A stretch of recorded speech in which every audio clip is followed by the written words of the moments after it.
Bonjour tout le monde, bienvenue sur les bêtises de Choc Miel. Aujourd'hui, je vous propose de réaliser la flammus aux pommes. Donc un gâteau très simple à réaliser, très parfumé et surtout rapide à faire. Donc voilà, quand vous avez peu de temps, c'est vraiment le gâteau à faire. Allez, c'est parti.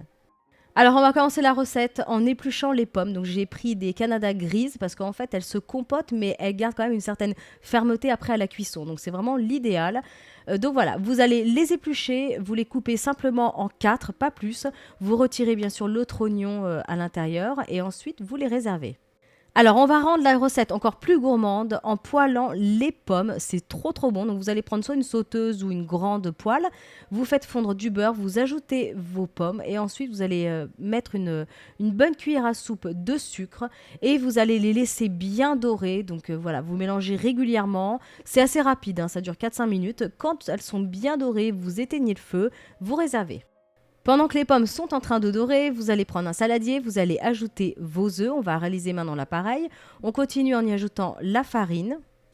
On continue en y ajoutant le sucre. Vous fouettez votre mélange et ensuite vous allez ajouter de la crème et on termine par le lait. Vous refouettez à nouveau et là l'appareil est prêt.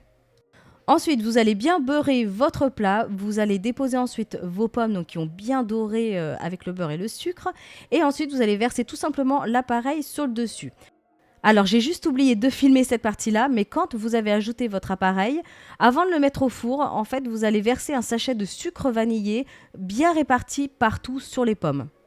On place au four donc pendant 20 minutes à mi-hauteur à 180 degrés. Donc, le four est déjà préchauffé, hein. Et vous allez voir que pendant la cuisson, votre appareil en fait va se soulever, mais alors pas d'inquiétude, ça fait comme une grosse pâte à crêpes, ça va se soulever mais ça débordera pas. Même si votre plat comme le mien est vraiment plein à ras-bord, ça dégoulinera pas partout, c'est promis. Donc voilà, au bout de 20 minutes, c'est bien doré, l'appareil est bien cuit, c'est un mix entre la crêpe et le flan, c'est assez étrange. Et contrairement à ce qu'on peut penser, c'est un gâteau qui est très léger, il y a quand même plein de fruits, il y a plus de fruits qu'autre chose, donc c'est vraiment léger. Alors là, c'est pour 4 personnes, j'ai fait des toutes petites parts, mais honnêtement là, c'était trop petit. Donc ces quantités-là sont vraiment pour 4 personnes.